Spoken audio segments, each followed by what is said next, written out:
All right, I had my mind blown in a coaching call yesterday. I have a client who really opened my eyes to something I don't think I ever saw before. We were talking about how she's eating and that she's trying to really work on changing up her eating to hit a lower calorie target to incite weight loss. And we were talking about some of the things she could change out. And she goes, I think where I've been running into an issue, she says, is I hear you all the time say, doing things that are maintainable, sustainable. So I haven't pulled out my 3 tablespoons of almond butter.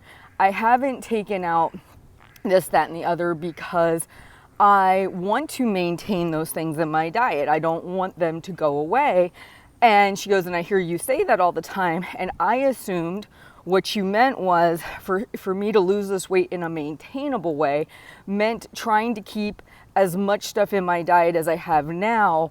That way I can stick with it for the long haul and maintain those things I like. And I had a light bulb moment. Wow, that is absolutely not what I mean. And I want to be super clear on this because I would hate for people to be thinking, oh, I'm currently 300 pounds and these are all the things I really like to eat and I want to eat and I want to get to my goal weight of 150, maintaining these foods in my diet or to this level in my diet.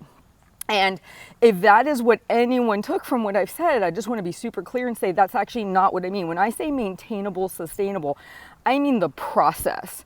I mean, you are taking your calorie allotment, you are planning in a tablespoon of almond butter, maybe every other day, as opposed to 3 in a day. Like you love almond butter, you don't want to see it go. You say, okay, here's my budget. This is what, how I can still have this. Or if you even choose not to track calories, you say, okay, currently I eat 3 tablespoons of almond butter every morning with my oatmeal. And realistically, if I want to be half my body weight, I am not going to be able to sustain that level of almond butter for 600 calories. But you know what I could do? I could, because I love it so much, I could cut it back by half and see if that moves the needle a little bit. Then maybe you take it down to a third. So when I'm talking maintainable, sustainable, what I am talking about is not going in and eliminating everything you love from day one. I am not talking about removing all fun foods. I'm not talking about removing all alcohol or eating out. There's a lot of programs, a lot of diets that is exactly what they promote. No drinking for 30 days, no eating of certain foods for 30 days, only eating from this list of food. Those to me are not maintainable, sustainable long term because most people are not going to want to follow that. You're not going to want to give up all your favorite foods for that length. You'll give it up for that length of time, but not for the rest of your life. Breads, pastas, whatever. When I'm saying maintainable, sustainable, what I am talking about is obviously you're going to have to get a little uncomfortable.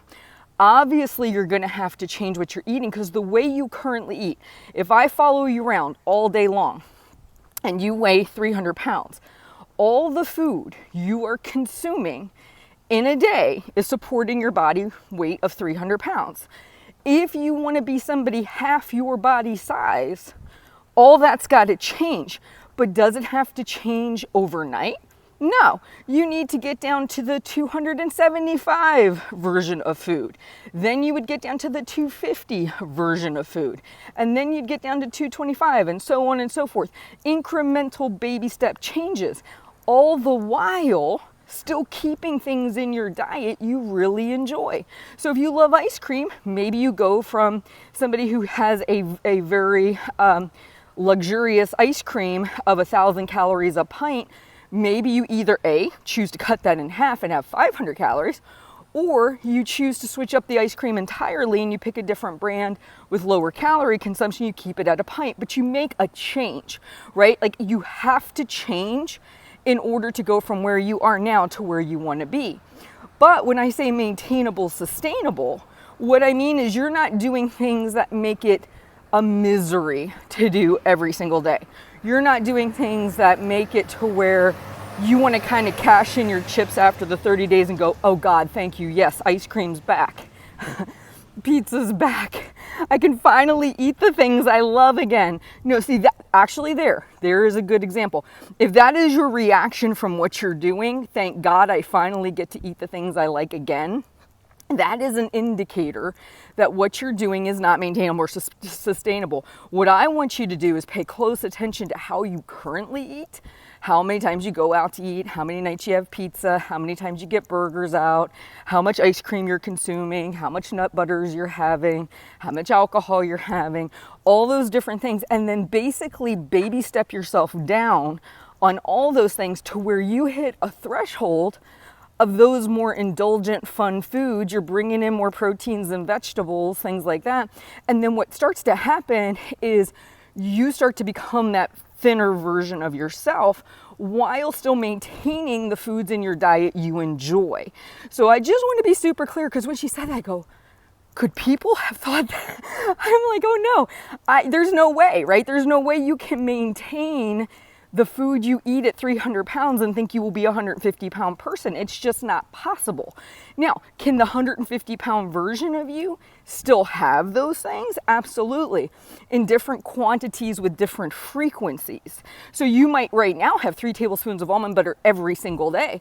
She may have 1 tablespoon of almond butter every single day. Or she might choose to have almond butter every other day, and she maybe starts to bring in a totally different breakfast option. That's kind of what we mean when we talk about maintainable and sustainable. You're enjoying the foods that you like, but in reducing the amount of calories, reducing the amount of frequency on certain things to where you're able to hit those new lower body weights. I hope that helps. If I ever say something that's not 100% clear, please let me know, because I would definitely want to address that. And I want to encourage you to like and subscribe to me on YouTube. I'm here to help support you in your journey. And you can always join me in the Half Size Me community. We're rocking out new challenges. I'm in there posting all the time. I would encourage you to join so you can get the support you need. You guys have a great day, and I'll talk to you soon.